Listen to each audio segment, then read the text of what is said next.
법에다가 이행을 하지 않습니다. 이행을 하지 않으면 이때 가서 판결문을 다 들고 가가지고 강제로 두들겨 패거나 장기를 갖다가 팔아버린다. 이런 건 그래서 계약이 깨지고 싸움이 나는 건 원하지 않은 거니까 원하지 않은 건 국가가 해결하는 거야. 원하는 건 상황을 당하지 않도록 열심히 공부해서 주택관리사 자격을 취득해서 관리소장님으로 활동을 하시는 유용한 분들이 되셨으면 좋겠습니다.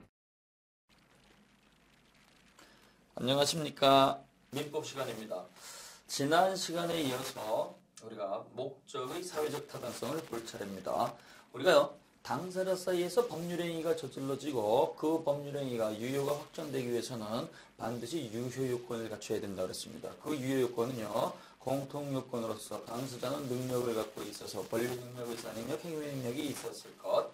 그 다음에 당사자가 주고받은 목적 의사 표시의 내용은요, 확정성, 가능성, 적법성, 사회적 타당성을 가지고 있을 것.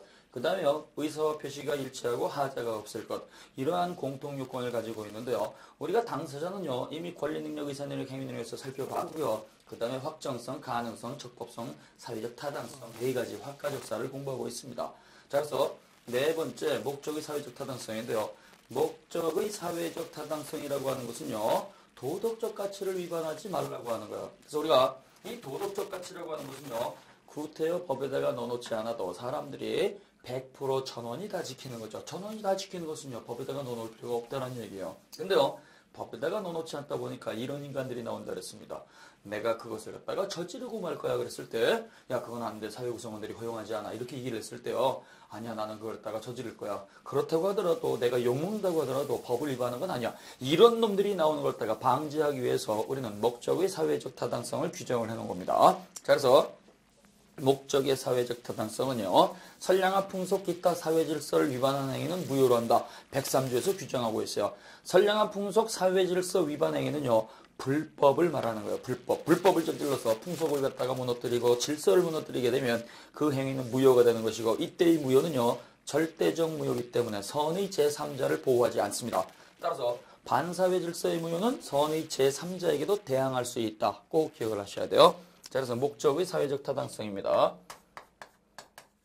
당사자가 주고받은 이 목적 권리와 의무라는 것이 사회적 타당성을 가지고 있어서 도덕적 가치를 위반하지 않아야 돼요. 그래서 이 뜻을 갖다가 기억을 하셔야 됩니다. 불법을 저질러서 풍속과 질서를 무너뜨리면 안 된다. 그 다음에 우리는 제103조 규정이 있죠. 따라서 103조 반사회 질서의 법률행위, 반사회 질서의 불법이 성립하기 위해서는 어떠한 요건을 가져야 되느냐. 성립 요건은요, 객관적 요건만 가지면 되는 것이고 주관적 요건은 따지지 않습니다. 따라서 가정이 있는 남자인 줄 모르고 이렇게 사실혼 관계를 했다가 을 입장에서 유지했다고 하더라도 나는 그 사실을 몰랐으니까 내가 갖고 있는 혼인 관계가 유효입니다. 이렇게 떠들면 안 되는 거예요. 드러난 것 자체가 불법이 보여야 된다는 거죠. 따라서 눈에 보이는 불법을 당사자 쌍방이 알고 저질렀기 때문에 이때 103조 반사질서가 성립하게 되면 이때는 쌍방불법이 되는 거죠. 쌍방불법. 쌍방불법이 적용이 되기 때문에 갑과 을 당사자 사이에서는 이행하기 전이라고 한다면 이행할 필요가 없고, 이행을 하게 되면 746조 불법원인급여 규정에 본문이 적용이 되기 때문에 어떠한 경우에도 반환 청구하지 못합니다. 채권적 반환 청구도 안 되고, 물권적 반환 청구도 안 되고, 부당이득 반환 청구도 안 되고, 소유권에 기초한 반환 청구도 안 되기 때문에 반환 청구 요 네 글자만 기억을 하시면 돼요. 따라서 쌍방불법이 적용이 돼서 746조 불법원인급여 규정의 본문이 적용이 돼서 당사자 사이에서는 어떠한 경우에도 반환 청구하지 못한다. 따라서 도박 채권 채무를 갖다가 알고 금전 소비대차 계약을 따라 체결을 하게 되면 빌려주기 전이라고 한다면 빌려줄 필요가 없고, 빌려줬다고 한다면 다시 또 돌려받지 못한다는 얘기예요. 또 빌려주기 전이라고 한다면 이때 도박 채무자가 약속대로 빌려주세요 이렇게 이행을 청구해도 빌려줄 이유가 없다라고 하는 겁니다. 그러면 이렇게 103조 반사회 질서에 불법이 돼버리면 좀 전에 보신 것처럼 절대적 무효가 되는 거죠. 절대적 무효가 되는 것이니까 선의 제3자를 보호하지 않습니다. 선의 제3자를 보호하지 않으니까 반사회 질서의 무효는 선의 제3자에게도 그 무효를 가지고 당연히 대항할 수 있다. 그 기억을 하셔야 돼요. 자, 그러면 199쪽에 보시면 이러한 선량한 풍속사회질서 위반의 유형은 어떤 것들이 있느냐. 자, 그래서 반사회질서의 유형이라고 하는 거, 이러한 것들은요 도덕적 가치가 사회에 따라서 달라질 수 있기 때문에 그때그때 필요에 따라서 판례가 확인을 해주는 겁니다. 우리가 시대에 따라서 첩계약이라고 하는 것은요 어떤 때는 허용이 됐고 어떤 때는 허용되지 않았지 않습니까? 따라서 반사회질서 불법 유형은요 우리는 예시 규정으로서 백사조 불공정한 법률의 하나를 딱 예를 들어 놓고 그 다음에 판례가 나오게 되는 거예요. 자, 그래서 이 유형은요 크게 5가지가 있죠. 인륜에 반하는 경우가 있고, 그 다음에 정의관념, 거래질서, 법질서에 위반하는 것들이 있고, 그 다음에 개인의사 결정의 자유를 극도로 제한하는 게 있고, 그 다음에 생계의 기초가 되는 재산의 처분행위가 있죠. 자, 그 다음에 지나치게 사행적인 행위로서 도박, 채권, 채무화 같은 것들이 있습니다. 자, 교과서 보십니다. 199쪽 오른쪽에 보시면 반괄호 5번 사회질서 위반 행위의 유형 이렇게 나와 있어요. 자, 그래서 1번 인륜에 반하는 행위입니다. 자녀가 부모를 상대로 한 불법 행위에 기초한 손해배상 청구. 자녀가 부모님한테 물어주세요라고 하는 거 안 된다 그랬어요. 그 다음에 자녀가 부모님을 갖다가 모시지 않겠습니다. 또 부모님이 자녀를 상대로 해가지고 너희들하고 같이 안 살겠다. 그 다음에 아내가 남편과 부동거 계약하는 거, 이렇게 같이 살지 않겠다라고 하는 부동거 계약은 요거는 반사회질서로서 무효가 되는 거예요. 그 다음에 첩계약이라고 하는 게 있습니다. 첩계약은요 가족 질서를 따가 무너뜨리는 거니까 요건 반사회질서로서 당연히 무효가 되는 겁니다.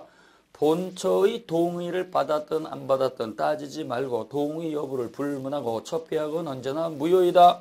그 다음에 이러한 첩계약은요 본처의 동의를 갖다가 받아서 첩계약을 갖다가 유지했다고 하더라도 허락을 갖다가 받은 첩은 본처에 대해서 불법을 저지른 거니까 허락을 갖다가 받았다고 하더라도 본처에 대해서 불법 행위로 책임을 갖다가 져야 된다. 그 다음에요 첩관계 유지를 위해서 당사자가 생활비를 갖다가 지급을 하거나 부동산을 갖다가 증여하는 계약을 체결했다고 한다면 관계 유지를 위한 대가 지급이니까 당연히 절대적 무효입니다. 따라서 당사자는 무효를 갖다가 주장을 하고 지금부터는 더 이상 이행하지 않으면 되는 것이고 이행을 한 건 더 늘려받지 못한다는 거죠. 그러나 관계 개선을 위해서 정상으로 되돌아가기 위해서 첩관계를 단절하는 조건으로 대가를 갖다가 지급하는 것은 유효입니다. 그래서 헤어지는 것을 전제로 해가지고 생활비를 갖다 지급하겠다는 약정, 그 다음에 그 미성년 자녀의 생계비, 생활비를 갖다 지급하는 약정, 그 다음에 이별금을 갖다가 지급하는 약정, 이러한 것들은 유효입니다. 그래서 아울러 또 기억을 하실게요.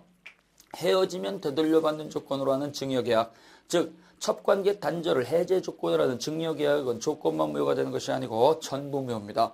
생활 능력이 없는 첩을 헤어지지 못하도록 의사를 강요하는 거기 때문에 헤어지면 되돌려받는 조건으로 하는 해제 조건부 증여계약은 당연히 전부 무효가 된다. 그러나 반대로 헤어지면 주겠습니다라고 하는 해제 조건, 그러니까 헤어지면 드리겠습니다라고 하는 첩관계 단절 정지 조건으로 하는 증여계약은 유효라는 거 같이 기억을 하시면 되겠습니다.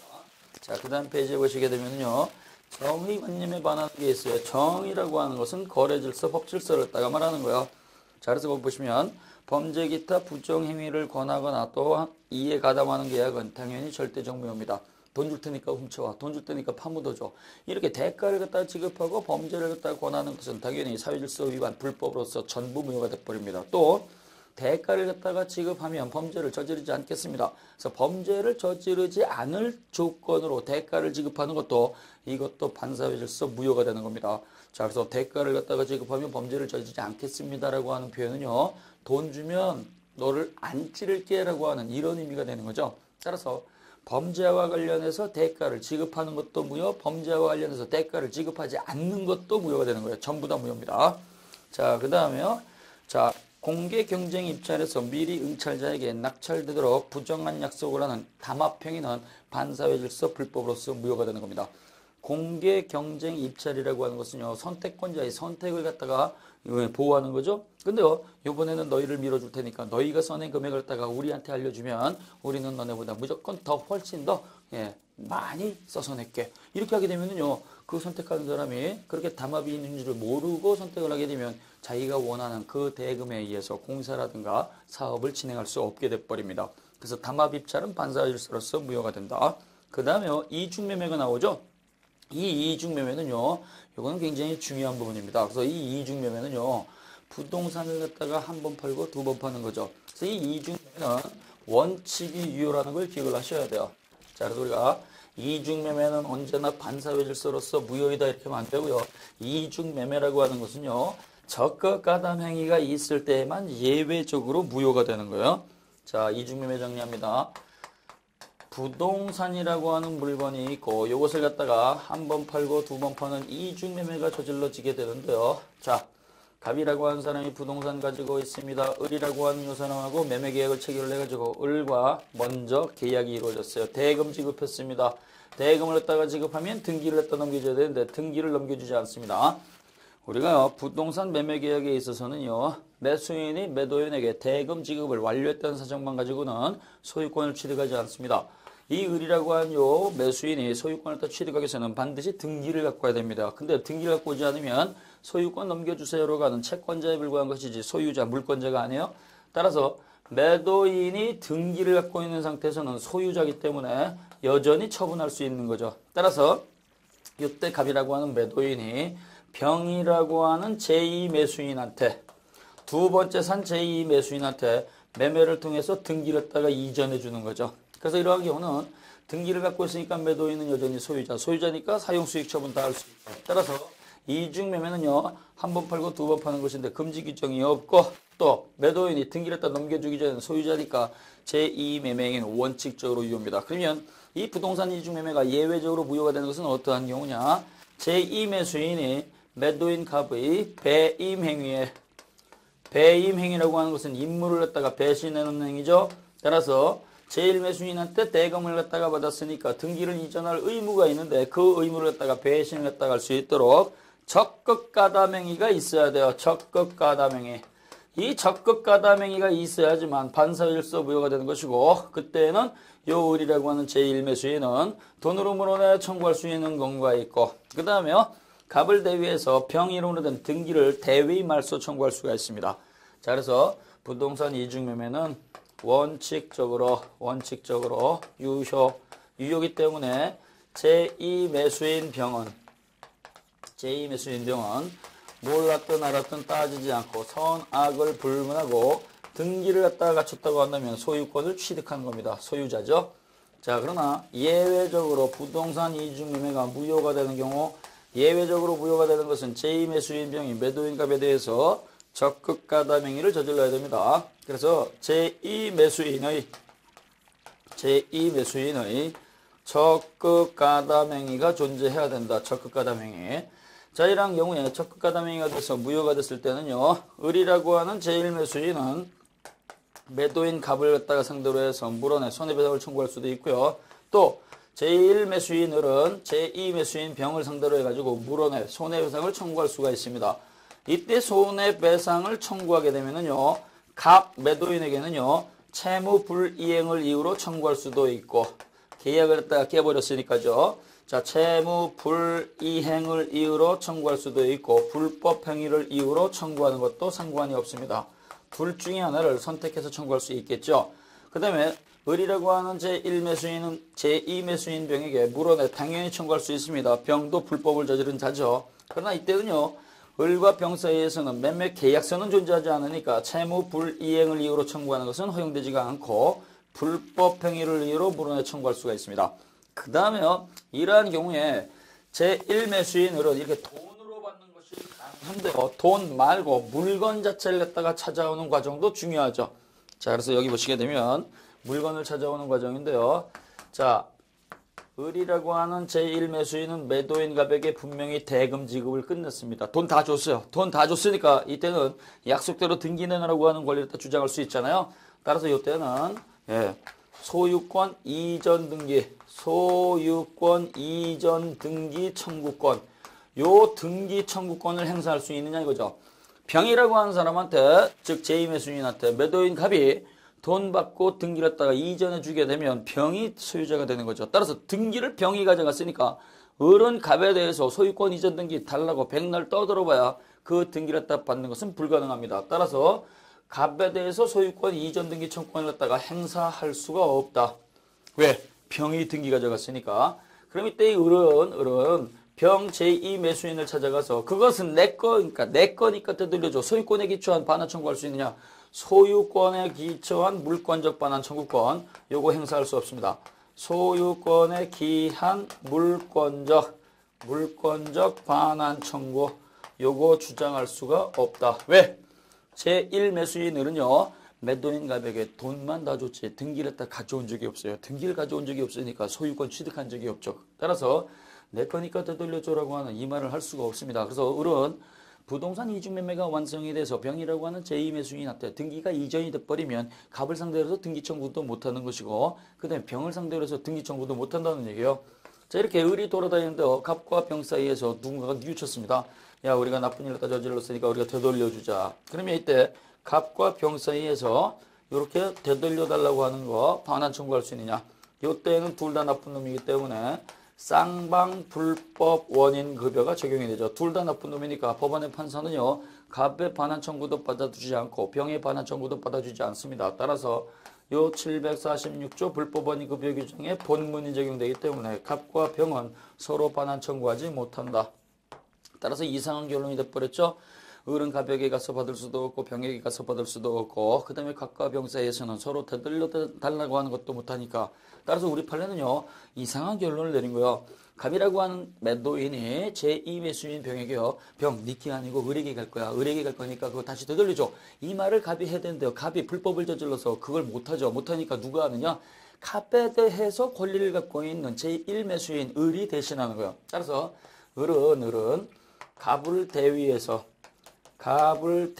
대위는 대신해서죠. 대위에서 병 이름으로 되어 있는 병명의 등기를 말소 청구할 수 있습니다. 따라서 대위 말소 청구 요것만 가능한 거. 대위 말소 청구만 가능한 것이요. 이 말의 의미는요. 을이 병을 찾아가서 병, 네 이름으로 된 등기는 니께 아니고 갑 것이거든 갑에게 되돌려줘라고 하는 것이지 병, 네 거는 니께 아니고 내 거거든 내 거니까 을 나에게 직접 등기 말소해줘. 직접 등기 말소해줘라고 하는 요 말은 못한다는 얘기예요. 오로지 대위 말소만 청구할 수 있습니다. 자, 근데요. 이 을이라고 하는 사람이 병한테 가서 대위 말소를 청구해야 되는데요. 그 이전에 병이라고 하는 요 제2 매수인이 요 물건을 매매를 했습니다. 매매를 해서 정이라고 하는 제3자가요. 반사회 질서의 불법, 그래서 반사회 질서의 부동산 이중매매가 있다는 사실을 몰라서 선의이고 무과실로서 거래를 통해서 등기를 가져가게 되면 얘는 소유권 취득할 수 있느냐? 요 소유권 취득하지 못한다. 왜?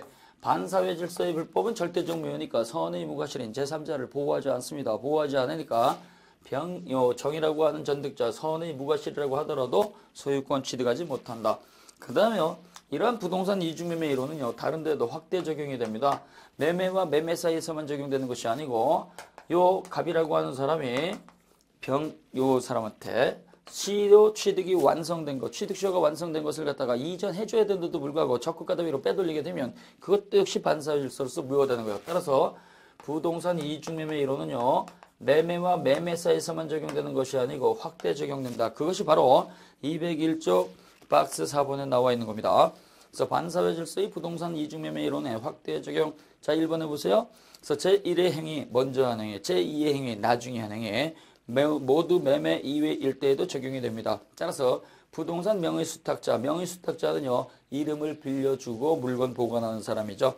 배임적 처분행위에 적극 가담해서 매수하는 경우도 반사회 질서 무효가 되는 거예요. 그 다음에 3번 양도담보권자의 배임행위에 적극 가담해서 매수하는 경우 양도담보권자는요. 미리 소유권을 갖다가 넘겨받고 돈 빌려준 사람이죠. 그래서 야, 너 돈 받을 게 있으니까 소유권 그걸 갖다가 미리 나한테 빼돌려 이렇게 하는 거 이것도 역시 반사회 질서의 부동산 이중매매가 된다는 얘기예요. 그러니까 무효라는 얘기죠. 그 다음에 4번 부동산 소유자가 취득시효가 완성된 사실을 알면서 처분하는 행위에 적극 가담해서 매수하는 경우 갑, 야, 너 그 부동산이 취득시효가 완성이 됐으니까 을에게 등기 넘겨주게 되면 아깝잖니. 그러니까 나한테 팔어. 이렇게 적극 가담하는 거. 이것도 역시 반사회 질서의 부동산 이중매매가 확대 적용된다는 겁니다. 자, 그 다음에 5번 이미 매도된 부동산에 관해서 매도인의 채권자가 매도인의 배임행위에 적극 가담하여 저당권 설정 계약을 체결한 경우 이러한 것들도 역시 적극 가담 행위가 있으니까 반사회 질서의 부동산 이중매매가 적용이 된다는 거죠. 근데 그럼 여기에서 공통적으로 나온 단어가 있었죠. 적극가담행위.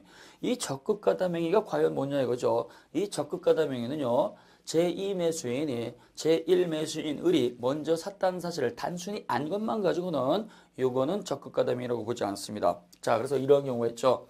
야, 내가 이번에 부동산을 또 하나 팔았어. 팔았는데 너무 싸게 팔아가지고 속상해. 속상하니까 네가 살래?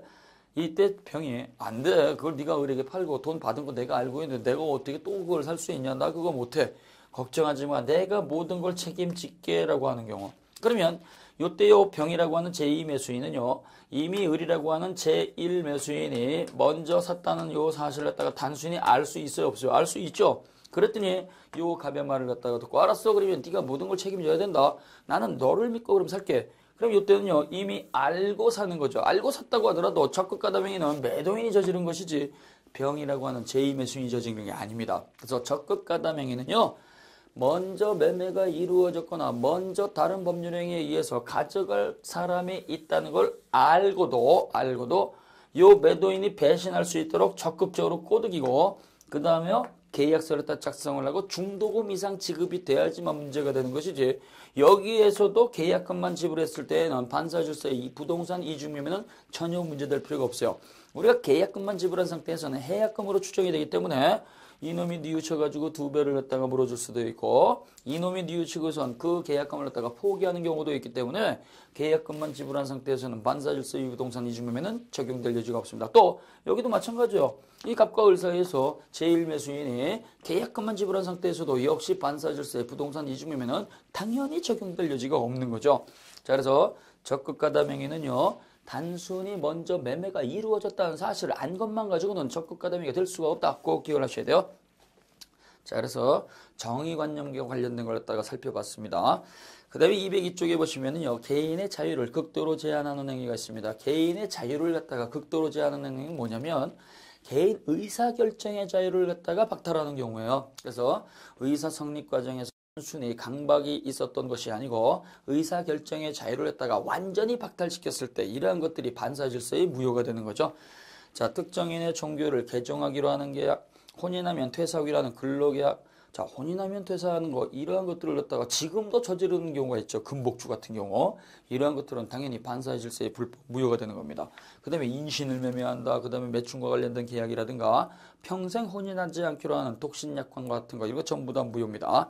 그 다음에 4번입니다. 생존의 기초가 된 재산의 처분행위. 자본주의를 살고 있습니다. 자본주의에서는 돈이 없으면 굶어 죽습니다. 따라서 생존의 기초가 되는 임야를 갖다가 전부 다 관계부처 장관의 허가를 받고 징여를 했다고 하더라도 그 사찰의 징여행위는 무효라는 게 판례죠. 그래서 사찰의 존립에 필수 불가결한 임야를 관계부처 장관 주무관청의 허가를 받고 징여했다고 하더라도 이거는 당연히 무효가 되는 겁니다.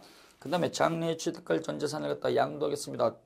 한 푼도 안 받고 근로하겠습니다. 또 장래 취득할 퇴직금을 갖다가 포기하겠습니다. 이러한 것들은요 전부 다 반사질서의 불법 무효가 되는 것이다. 그 다음에요 5번 지나치게 사행적인 행위. 이 지나치게 사행적인 행위는요 법이 허용하는 것은 당연히 반사질서에 해당하지 않습니다. 5,000원 내고 로또 복권을 샀다. 이거는 반사질서의 불법 아닙니다. 법이 허용하는 거예요. 그러나 어떤 게 바로 사행적인 행위가 되느냐? 바로 도박, 채권, 채무입니다.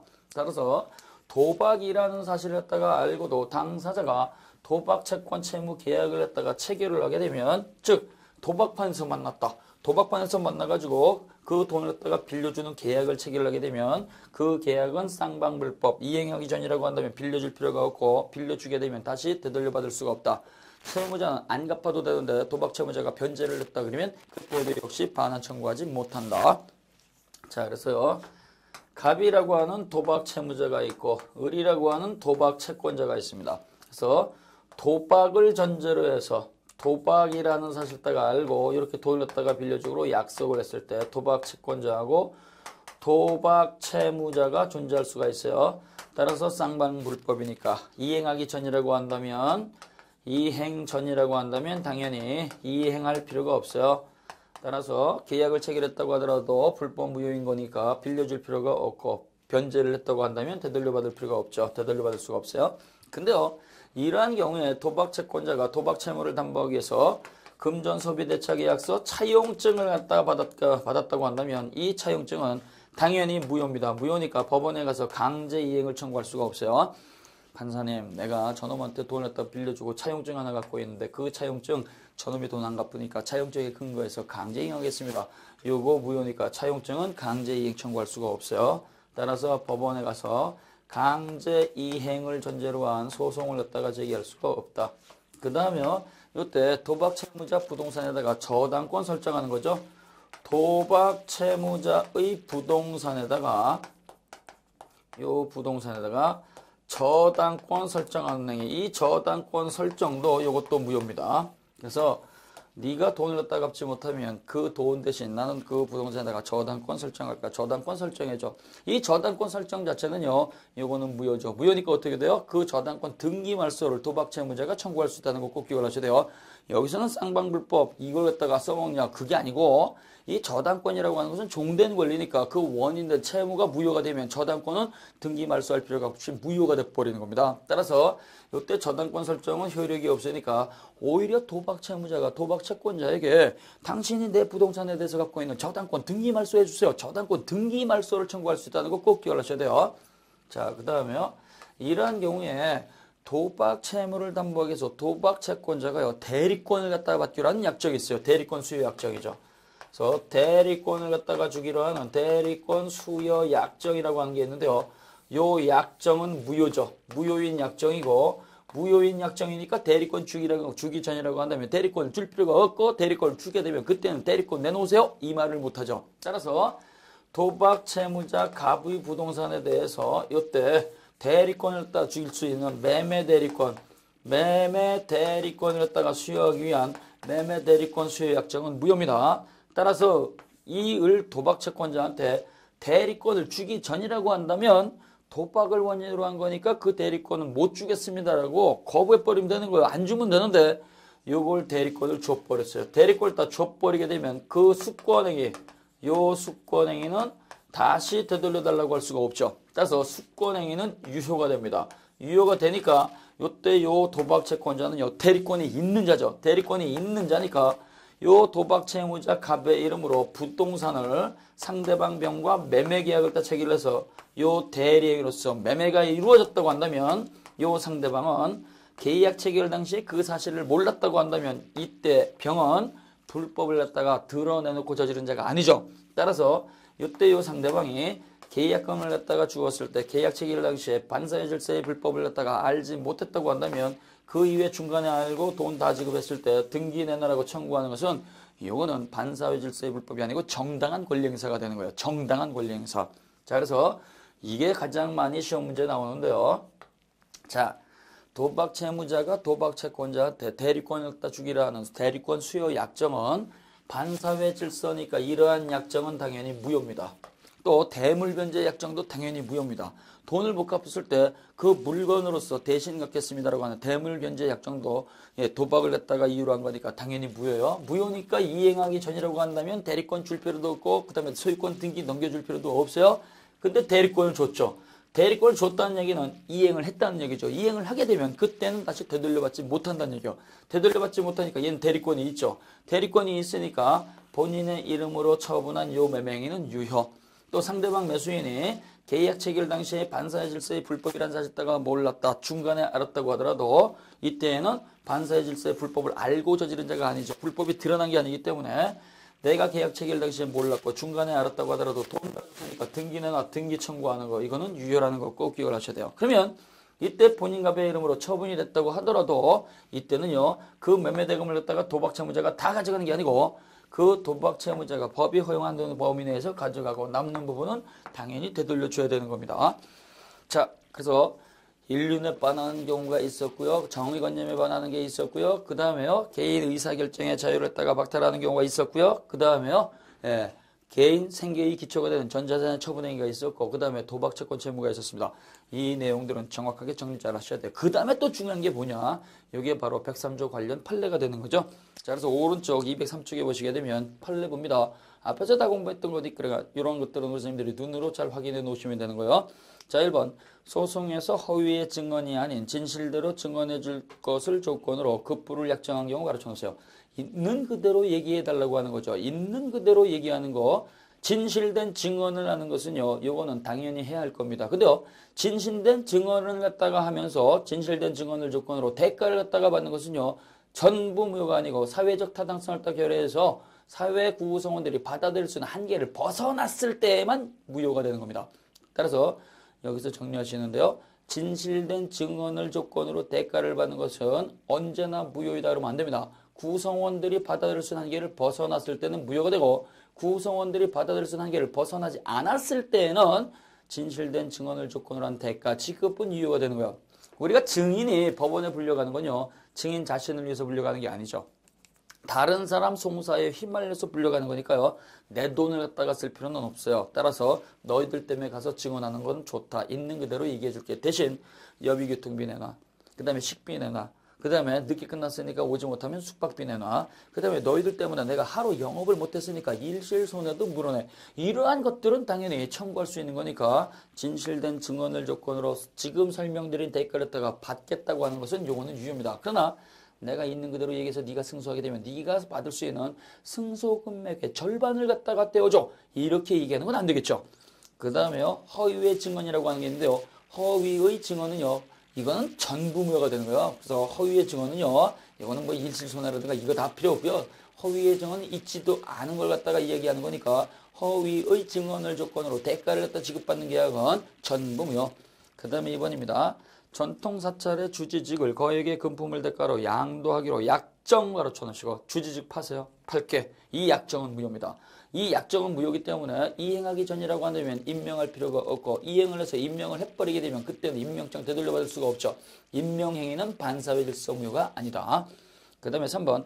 반사회적 행위에 의해서 조성된 재산인 이른바 비자금을 소극적으로 은닉하기 위해서 임치한 것 가르쳐 놓으시고 불법을 저질렀습니다. 비자금 조성을 했습니다. 비자금을 갖다가 은행에다 예금을 합니다. 은행에다 예금하겠습니다. 이렇게 얘기하는 것이지 비자금 예금하러 왔습니다. 불법으로 조성된 비자금이다. 이런 얘기 안 하죠. 따라서 이러한 것들은요. 드러나는 것 자체가 불법이 표시가 되지 않았기 때문에 객관적 요건을 갖추지 못해서 단순 임치에 관한 것은 반사회 질서가 적용되지 않습니다.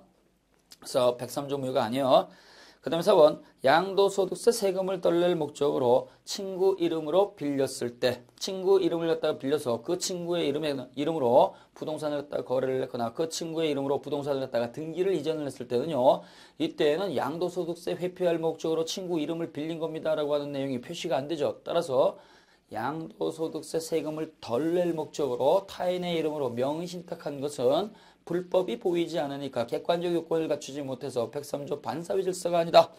그 다음에 5번 확정 판결문을 갖다가 받아놓고 판결대로 하지 않겠습니다라고 하는 경우 그 다음에요 해외 연수 일정한 기간 동안 근무하겠다는 근속사규나 약정 그 다음에요 위험부담 약정으로서 당사자 쌍방에게 귀책 사유가 없는데 일방 당사자가 전부 다 손해를 갖다가 뒤집어 쓰기로 하는 약정 그래서 불가항력적 손해에 대해서도 일방이 전부 다 부담한다는 이러한 위험부담 약정과 같은 것들 전부 다 이거는 103조 위반이 아니고 전부 다 유효입니다.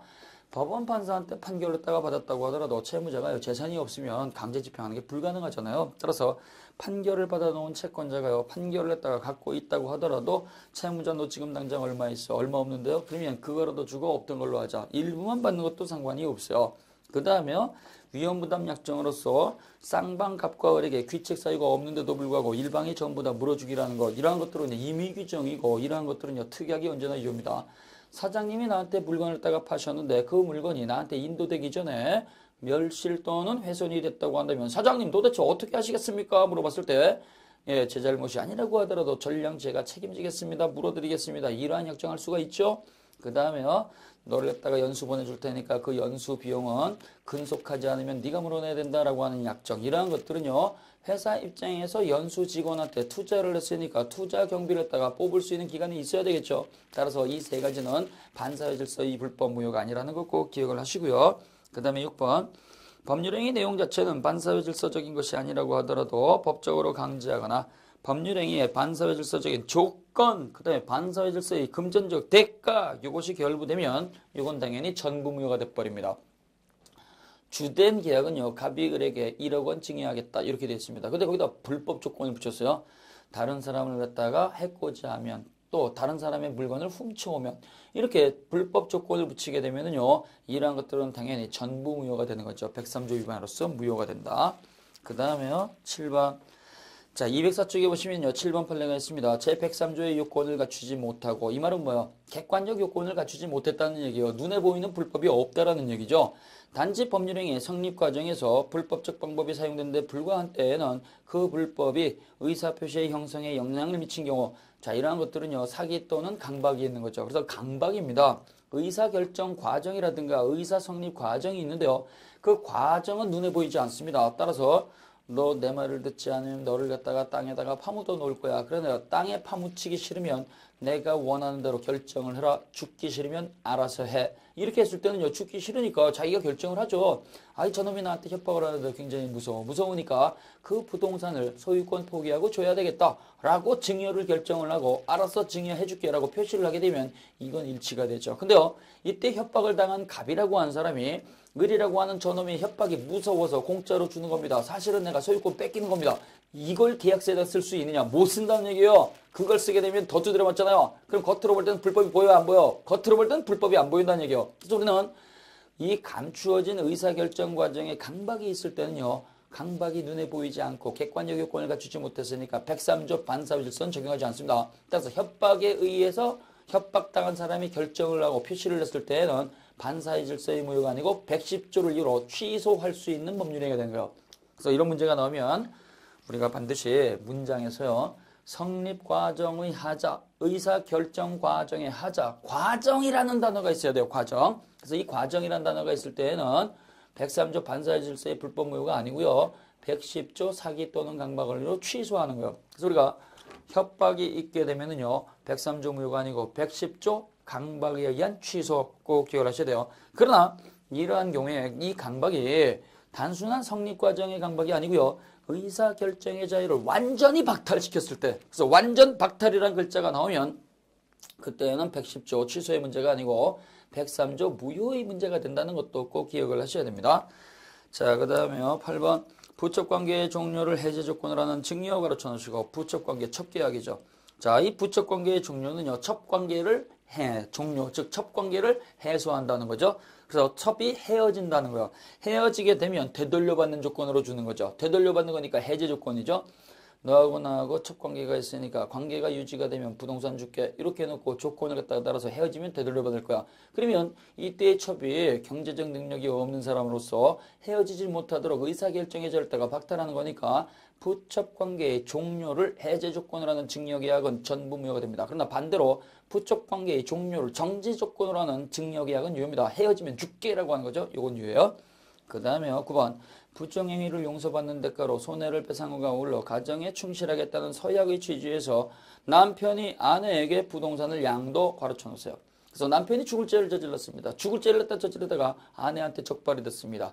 이때 아내가요. 요걸 갖다가 혼인 해소를 통해 가지고 남편이 갖고 있는 사회적 지위가 무너질 것을 갖다가 두려워한 나머지 남편이요. 한 번만 용서해 주면 부동산 드리겠습니다. 부동산을 증여하는 거예요. 그래서 이 부동산을 딱 증여하면서 여기다가 남편이 관계가 유지가 되고 부부관계로서 여전히 살고 있을 때는 아내가 처분하지 못한다. 이렇게 조건을 달았던 거죠. 이 조건은요. 반사회 질서의 불법 무효가 아니라는 게 대법원 판례입니다. 왜 그러느냐?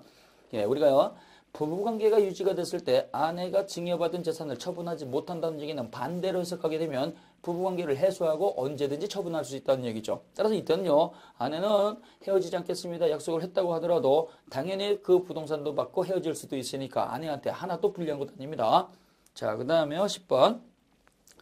매매계약 체결 당시에 정당한 대가를 지급하고 가르쳐 놓으세요. 체결 당시 밑줄. 우리가 103조 반사질서의 판단 시점은요. 계약의 전 과정이 아니고 마지막 시점이 아니라고 그랬죠. 무조건 최초 이해관계를 맺었을 때요. 최초 이해관계를 갖다 맺었을 때 반사회 질서의 불법이 드러나지 않으면 그 중간에 불법을 알았다고 하더라도 대금 지급을 완료한 이상 약속대로 권리 넘겨주세요라고 등기 청구하는 거, 인도 청구하는 것은 반사회 질서에 해당하지 않고 이것은 그대로 유효입니다. 같이 기억을 하시면 돼요. 자, 이것과 관련해 가지고요. 202쪽에 보시면 동기의 불법이라고 하는 게 있습니다. 동기의 불법. 자, 이 동기의 불법인데요. 동기는 법률행위를 따가 하게 된 이유, 목적, 원인이죠. 이유, 목적, 원인이고 이러한 동기, 이유, 목적, 원인은 드러나지 않는 게 대부분입니다. 자, 그래서 동기의 불법이 있게 되면 이 동기의 불법을 어떻게 취급할 것이냐. 따라서 이러한 동기라고 하는 것은 원칙적으로 표시가 되지 않습니다. 표시가 되지 않기 때문에 이건 유효의 문제가 되죠. 동기의 불법은 원칙이 무효이다 그러면 안 돼요. 따라서 갑이라고 하는 사람이 이렇게 물건을 가지고 있습니다. 이 물건을 갖다가 을이라고 하는 사람이 임대차를 갖다 하는데요. 월세 주고 빌리겠습니다. 임대차기를 또 체결하게 되면 여긴 불법이 보이질 않습니다. 근데요, 이 사람이 이 물건 건물을 갖다 빌리는 이유가 사설 도박장을 갖다가 개설할 목적으로 빌렸다거나 아니면요, 범죄의 장소로 쓰기 위해서 빌렸다거나 이러한 것들은요, 요 상대방이 알 수가 없어요. 따라서 그 불법이 드러나지 않으면 이때는 임대차 계약은 유효가 되는 거예요. 중간에 알았다고 해가지고 임대차 계약이 무효로 바뀌는 것 아닙니다.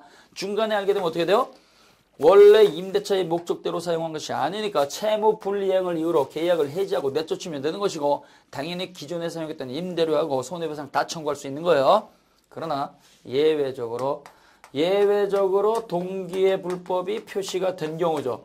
동기의 불법이 표시가 돼서 상대방 여기선 갑이겠죠. 상대방이 그 불법을 갖다가 안 경우 그 다음에 상대방에게 그 불법이 알려진 경우 이때는 예외적으로 무효가 되는 거예요. 무효. 그래서 동기의 불법은 원칙이 유효, 예외적으로 무효이다. 사장님이 그걸 갖다가 빌려주시면은요, 도박장 만들어가지고 돈 왕창 벌어가지고 사장님한테 임대료 왕창 짓게요. 이렇게 얘기하는 것은 당연히 무효가 되는 거죠.